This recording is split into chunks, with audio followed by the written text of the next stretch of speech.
Good morning, good evening, good night. Welcome to the Dear Love Podcast. You can catch us at iTunes, Spotify, YouTube, Listen Notes, Google Play. Shout out to the old listeners and the new listeners. Y'all know how this go. Let's get this thing started. One thing, even as an adult, that I can't stand is shopping.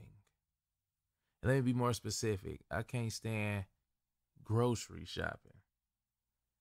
Now, when I was a kid, I didn't really get into the whole going grocery shopping.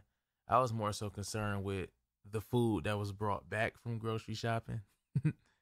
Like I wanted chips and dip and all type of drinks and just everything. And as a kid, you don't really realize like you're not the only one that they're shopping for. It's like a household thing. So you always pick up something. Mommy, can I get this? No, you can't. And then, you put on a little sad face when you don't get your way. And I was one that always like would be real ignorant. So she'd say no. I say, cool. I'm holding on to the item. She said no, but it's cool. Because soon as she put all that shit she wanted in this cart, I'm going to slide this shit right on up under that. Dear Love, episode 36. I was a real smart ass as a kid. You pick up, Mommy, I want this. I don't have no money for that. Put that back. Then what we in here for if you ain't got no money?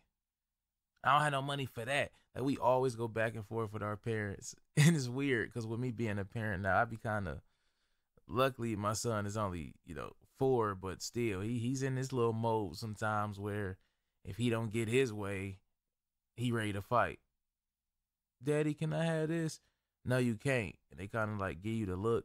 And I just catch myself being more and more like how my parents was when they were raising me.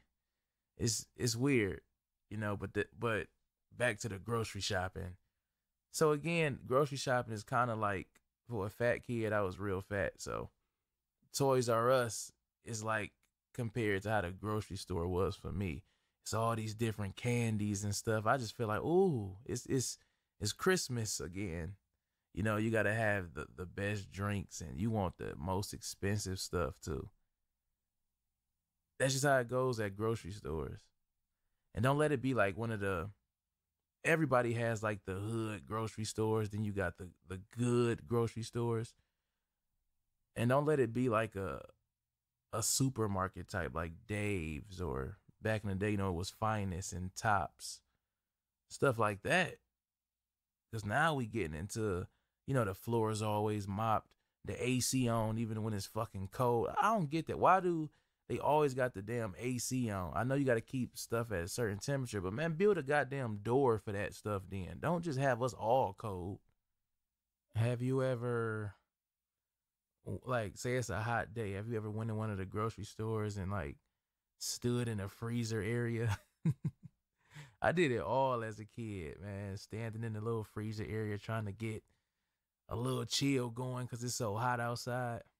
I actually worked at a grocery store before. So I got like a whole different take on how stuff actually goes down in grocery stores. I've seen it all. I see how they cut the meat. I mean, I literally see everything that they do. But before even getting into me working at a grocery store, you ever went into a grocery store knowing what to expect? Like, what's a few things happen at grocery stores? It's always somebody stealing.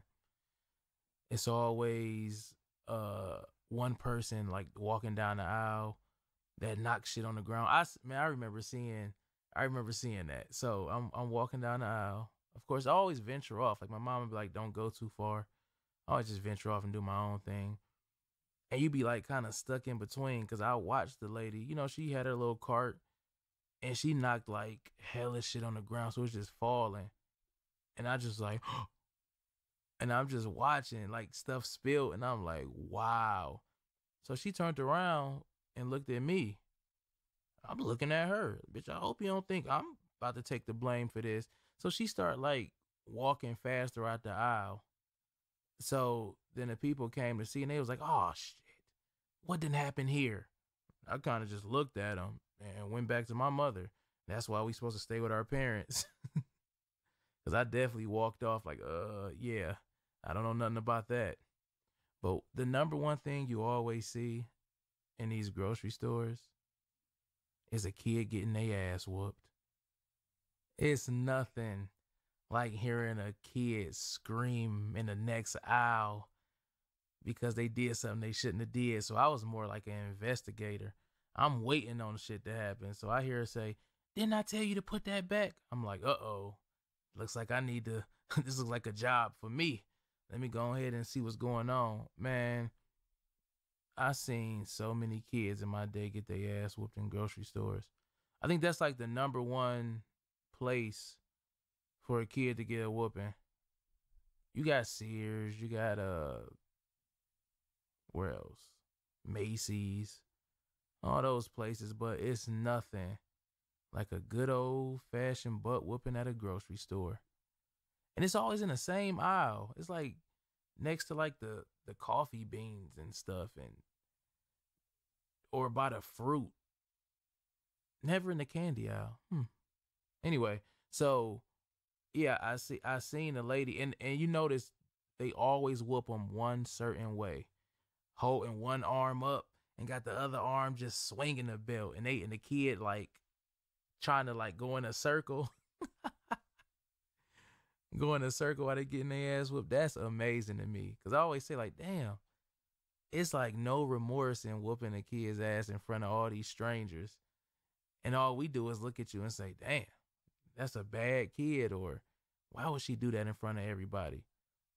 And then they start screaming, and you got the nerve to say, shut up before I hit you again. It's like, lady, I think you hit him hard enough. He's definitely putting the M&Ms down now. Is it just me, or every kid has stolen something from a store? I'm trying to think of all the things and then you steal dumb stuff too. You know, we kids, we don't know.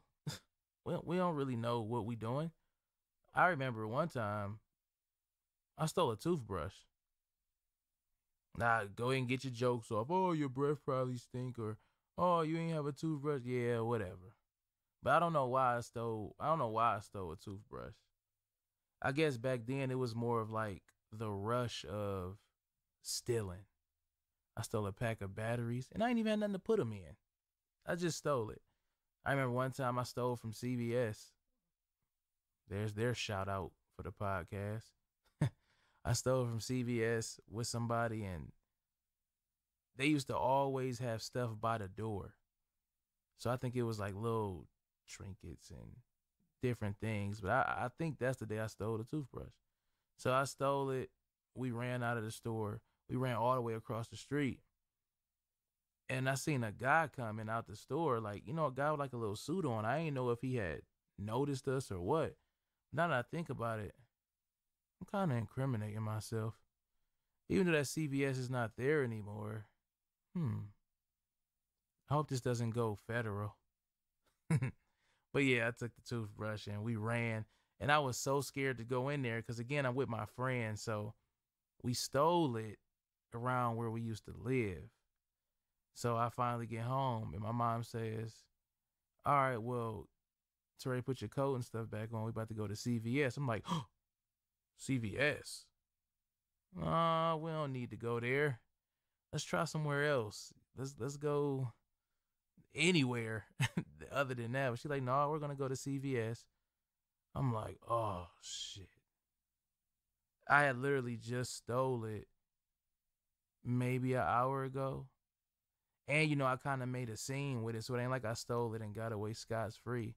Like I was a hitman or something. I was like, yeah, like making noise by the door and look at me, waving it. And then I ran. So, yeah, I guess y'all know how this is about to go. I'm like super nervous, heart beating fast. Here goes nothing. We walk into the store. My mom gets a couple items. And of course, she grabs a toothbrush.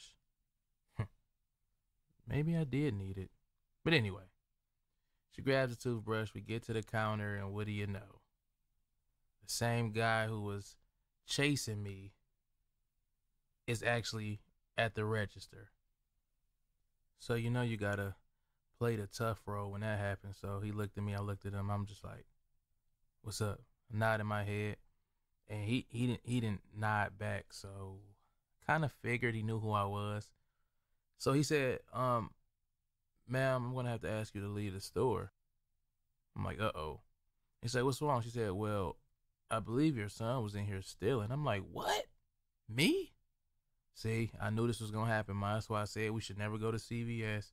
We should never go in these type of stores because they always making up stuff and trying to make us look bad. See, I told you. Now let's get on up out of here before he say some stuff that's gonna make you mad.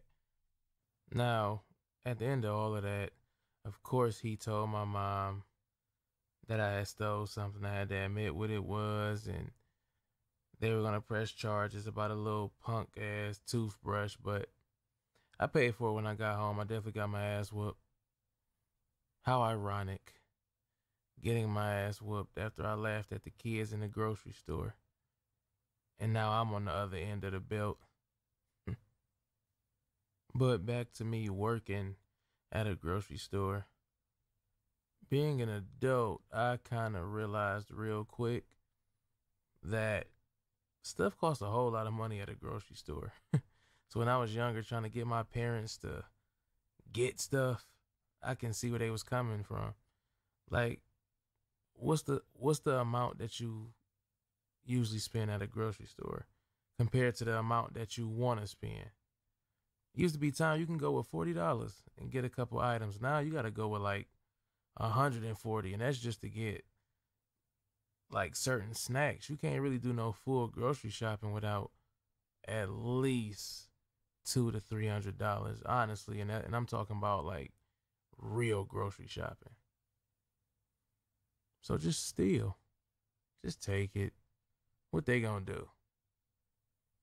It's your word against theirs and the cameras and witnesses. Nah, don't steal. Don't take anything that's not yours. Like I said, I learned the hard way. I got my ass whooped as soon as I got home that day. But cherish those moments going shopping with the parents. Because once you become that parent, you're going to be doing the same thing. Put that down. I ain't bring enough money for that. They're going to be looking at you like, nigga, please. Dear love, T. Shaw, I'm out of here.